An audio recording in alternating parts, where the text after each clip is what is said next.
they not only mutilate domestic animals such as cattle and sheep and even poor cats and dogs, but they also mutilate wild animals. Many times, working with game rangers, I have seen wild animals which have been mutilated by these creatures. And you know what happens?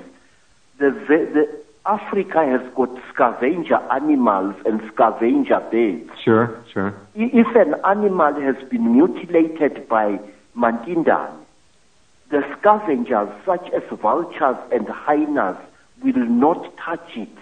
Same situation. Yeah, same situation here. It is the same situation over here in the United States with the animals who are mutilated. The coyotes won't come near it, and the birds, scavengers, the same thing. And a person, a human being who has been mutilated by Mantindane always has a small hole in his or her body through which every organ, heart, lungs, intestines, everything appears to have been sucked out. And that person will remain unrotting in the coffin afterwards for many, many months. I've seen this many times. Fascinating. So we have parallels in animal mutilation to explore, much to talk about. Credo, we're going to let you go now, and what I'd like to do is, on behalf of all our people listening, thank you for getting up so early. Thank you for sharing your knowledge, your experiences, and I would like to speak to you again at some point and do some more talk about your heritage and history, if you will. Yes, sir. I am thankful, sir, and I'm honored. All I'm asking is that people of America, please investigate these things. Don't laugh at them. Don't be overly skeptical. Indeed. Please. Thank you, Credo Mudwa.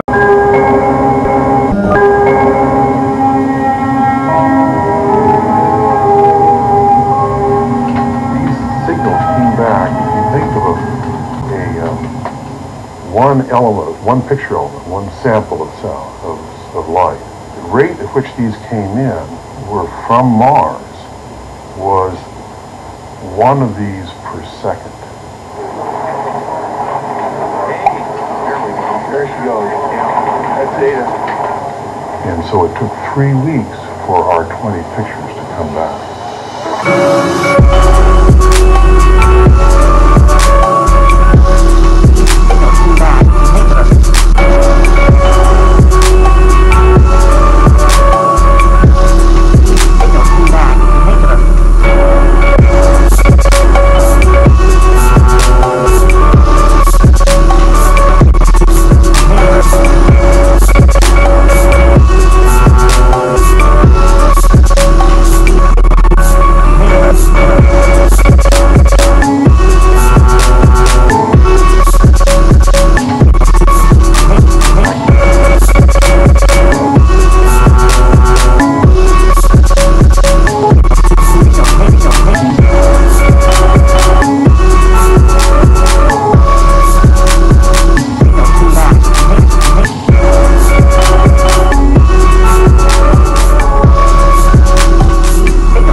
describe what they look like?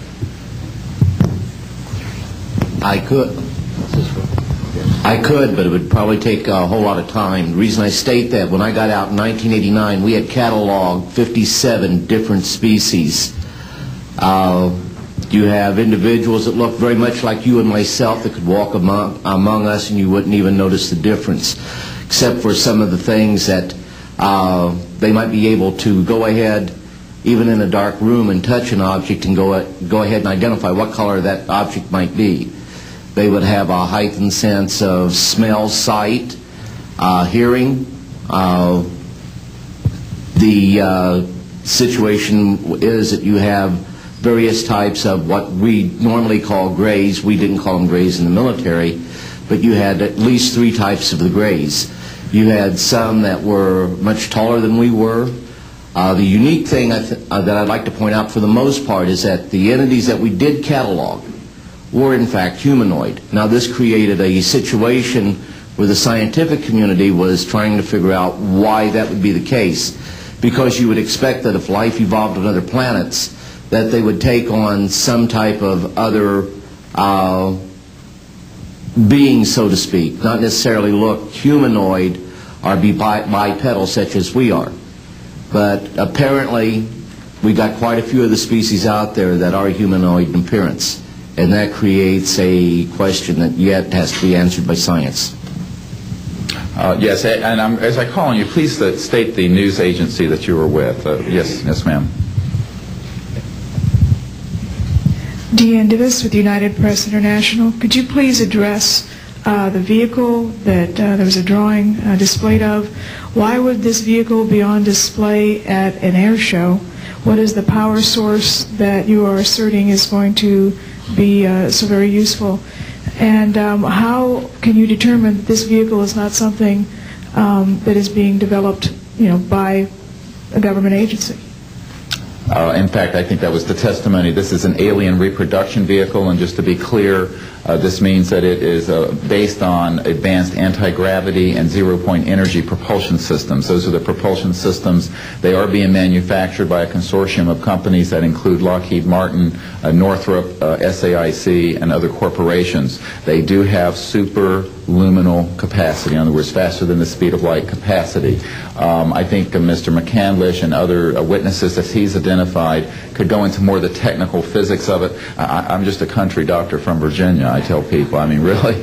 And but this is actually what is the reason it's called alien reproduction vehicle, is that it's based on the study of extraterrestrial vehicles, but it is manufactured by human military intelligence, aerospace contracting arrangements. And this is very important. It means that we, Homo sapiens, have the ability to access this so-called zero-point field of energy, which is the ambient field of energy from which all matter and energy is fluxing, and can access that energy and generate all the power we need to run this planet without fossil fuels or pollution. Do you have any direct evidence, though, that this, I mean, we're talking about the same government that so appropriately named a snooper program Carnivore. So just because it's named the alien reproduction vehicle, considering the history and the questions that have been existing for such a long time about flying saucers, I mean, do you know, is there any direct reason to believe that this is actually derived from technology? Any of the witnesses who can attest to that? And how would this, a propulsion system, a rocket engine doesn't necessarily translate into electricity. Can you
you.